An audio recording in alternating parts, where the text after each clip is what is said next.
তোমাদের সাথে আবারও একটা ডেকোরেশনের ভিডিও নিয়ে চলে এলাম। ডিজাইনটা আমি এই প্রথমবারই করলাম, আর এটা আমাকে কাস্টমার নিজেই বলেছিল যে তুমি এরকম একটা ডিজাইন আমাকে করে দেবে। ফুল ডেকোরেশনটা দেখতে হলে কিন্তু তোমাদের ভিডিওটা লাস্ট পর্যন্ত দেখতে হবে। তো চলো দেখতে থাকো। তো এটা আমার 2 পাউন্ডের একটা স্ট্রবেরি ফ্লেভারের কেক। এখানে আমি বলছিলাম যে আমি গানাশ বানিয়ে পাইপিং ব্যাগের মধ্যে নিয়ে নিয়েছি। এবারে এটা আমি কেকের উপরে অ্যাপ্লাই করব। আমার খুব ভয় লাগছে এটা এর উপরে দিতে, কতটা ভালোভাবে দিতে পারবো আমি জানি না। ফাইনালি লাইনটা একটু ব্যাকা হয়ে গেছে। এরকম কোনো ডিজাইন যদি কাস্টমার সাজেস্ট করে তো সত্যিই খুব ভালো লাগে।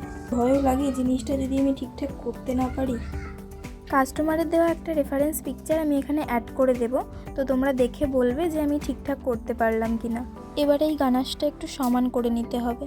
আমি কিছু চকলেট বার রেডি করে রেখেছি, এই যে দেখতেই পাচ্ছ। এগুলো এবার এর উপরে এক একটা করে বসিয়ে দেব, মানে যেমন আর কি ছবিতে দেওয়া ছিল। এবার এই বারগুলোর মধ্যে থেকে একটা নজেল বার করে নেব। কেকটা আমার পুরো রেডি হয়ে গেছে।